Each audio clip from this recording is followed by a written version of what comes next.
Thailand ও কম্বোডিয়ার মধ্যে রক্তক্ষয়ী সংঘাত শুরু হয়েছে। দীর্ঘ সীমান্ত বিরোধকে কেন্দ্র করে প্রায় সময় যুদ্ধে জড়িয়ে পড়ে থাইল্যান্ড ও কম্বোডিয়া। ২০ জুলাই সকাল থেকেই যুদ্ধের দামামা বেজে ওঠে। থাইল্যান্ড দাবি করছে কম্বোডিয়ার ৬ সৈন্য থাইল্যান্ডকে উদ্দেশ্য করে গুলি চালায়, যার ফলে থাইল্যান্ডও বিমান হামলা করতে বাধ্য হয়।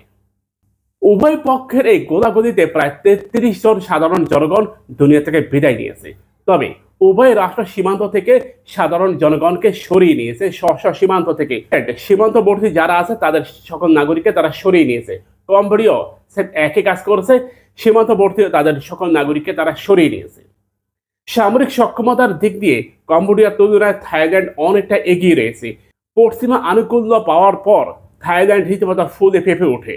দক্ষিণ এশিয়ার মধ্যে কম্বোডিয়ার তুলনায় সামরিক শক্তির দিক দিয়ে থাইল্যান্ড অনেক দূর এগিয়ে গেছে। সামরিক শক্তির দিক দিয়ে কার অবস্থান কোথায় সেটা বাজেটের দিকে তাকালেই আপনি বুঝতে পারবেন। কম্বোডিয়ার সামরিক বাজেট 1.3 বিলিয়ন মার্কিন ডলার। পক্ষান্তরে থাইল্যান্ডের সামরিক বাজেট 5.7 বিলিয়ন মার্কিন ডলার।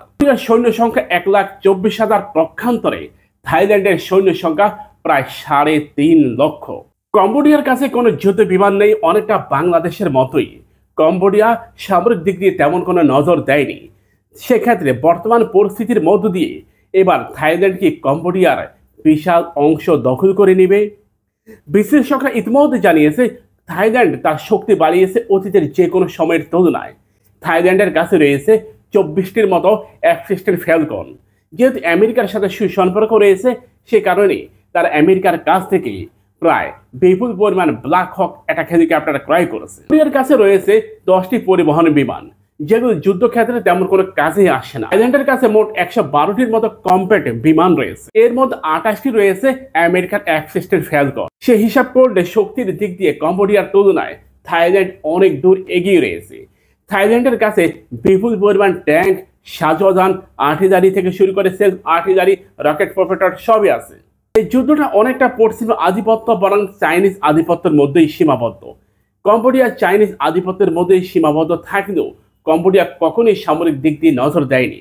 অনেকটা বাংলাদেশের মতো চায়নার সাথে বাংলাদেশের সম্পর্ক থাকলেও গণতন্ত্র, মানবাধিকার, তথাকথিত কিছু ব্যক্তিকে সমর্থন করতে গিয়ে আমরা আমাদের সক্ষমতা বাড়াতে পারিনি। মানদাত্তা আমলের পুরনো ভাঙ্গাচোরা কবচাহীন কিছু যুদ্ধ বিমান বাংলাদেশ ব্যবহার করতেছে। পক্ষান্তরে ভারত এবং মায়ানমার সুপারসনিক বিমানের দিকে হাঁটতেছে।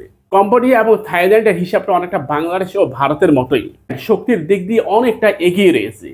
ইউরোপ আমেরিকার সাথে থাইল্যান্ডের সম্পর্ক খুবই গভীর। সেই হিসাবে থাইল্যান্ডের অর্থনীতি, সামরিক নীতি, কূটনীতি সব দিক দিয়ে থাইল্যান্ড অনেকটা এগিয়ে গেছে। সরাসরি যদি আপনি দেখেন থাইল্যান্ডকে একটা নষ্টা রাষ্ট্র হিসাবে দেখা হয়। থাইল্যান্ডের জনগণের মধ্যে প্রায় 70% মানুষ অবৈধ কর্মকাণ্ডের সাথে যুক্ত। কিন্তু যাই কিছু করুক না কেন সামরিক দিক দিয়ে তারা বেশ শক্ত অবস্থান নিয়েছে। আপনি কি মনে করেন থাইল্যান্ড ও কম্বোডিয়ার মধ্যে কে জিতবে? এই যুদ্ধ কি অমীমাংসিত থাকবে? প্রায় 550 কিলোমিটার সীমানা রয়েছে থাইল্যান্ড ও কম্বোডিয়ার মধ্যে। এর মধ্যে নিষ্পত্তিহীন রয়েছে বিপুল পরিমাণ সীমানা।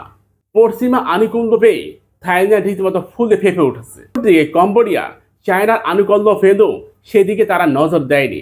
তারা নজর দিয়েছে গণতন্ত্র, মানবাধিকার এসব নিয়েই কম্বোডিয়ার জনগণ পড়েই থাকে। কম্বোডিয়ার জনগণ প্রতিনিয়ত সংঘাতের মধ্য দিয়ে থাকে। কম্বোডিয়ার জনসংখ্যা কম হলেও তারা চাইলেই অনেক কিছু করতে পারত। শিল্প থেকে শুরু করে খনিজ সম্পদ সবকিছুই রয়েছে কম্বোডিয়ার, কিন্তু কম্বোডিয়া কখনোই সামরিক দিক দিয়ে নজর দেয়নি। তারা সবসময় থাইল্যান্ডের কূটনৈতিক জালেই আটকা পড়েছে। থাইল্যান্ডের কূটনৈতিক জালে আটকা পড়তে গিয়ে কম্বোডিয়া তার সক্ষমতা বাড়াতে পারেনি। ধারণা করা হচ্ছে কম্বোডিয়ার অধিকাংশ রাজনৈতিক ব্যক্তিবর্গ যারা আছে, যারা উচ্চ পর্যায়ে রয়েছে, ক্ষমতার একবারে কেন্দ্রভূত রয়েছে, তাদের অধিকাংশের সাথেই পশ্চিমা দুনিয়ার ভালো সক্ষতা রয়েছে, যার ফলে পশ্চিমা দুনিয়া তাদেরকে রীতিমতো যুদ্ধহীন অবস্থায় রেখে দিয়েছে। এর অন্যতম কারণ থাইল্যান্ডকে সেফ দেওয়া। অনেকটা ভারত ও বাংলাদেশের মতো বাংলাদেশের অধিকাংশ রাজনীতিবিদ কম্বোডিয়ার মতোই তারা পশ্চিমা দুনিয়ার সাথে সম্পর্ক ধরে রাখে। সে হিসাব করলে তারা এটা প্রমাণ করে যে যদি সামরিক সক্ষমতা বৃদ্ধি হয় তাহলে পশ্চিমা দুনিয়ার সাথে আমাদের সম্পর্ক বিচ্ছিন্ন হয়ে পড়বে। থাইল্যান্ড ও কম্বোডিয়ার মধ্যে একটা নিষ্প্রাণ যুদ্ধ হচ্ছে। যুদ্ধে এককভাবে আধিপত্য দেখাচ্ছে থাইল্যান্ড। আমরা মনে করি সীমান্তবর্তী একটা রাষ্ট্র যদি সামরিক শক্তির দিক দিয়ে অনেক উপরে উঠে যায়, অপর রাষ্ট্রকেও এদিকে নজর দেওয়া প্রয়োজন। মনে রাখবেন, থাইল্যান্ড ও কম্বোডিয়া থেকেও অনেক কিছু শিকার রয়েছে, যেমন ইউক্রেন ও রাশিয়ার মধ্যে। ইউক্রেনের কাছে কিন্তু পারমাণবিক অস্ত্র ছিল, কিন্তু ইউক্রেন আমেরিকার পরামর্শে, আমেরিকার ষড়যন্ত্রে তারা তাদের পারমাণবিক অস্ত্রগুলোকে আমেরিকার হাতে তুলে দেয়। প্রক্ষান্তরে এর কয়েক বছর মধ্যেই রাশিয়া তাদের উপর অ্যাটাক করতে বাধ্য হয়।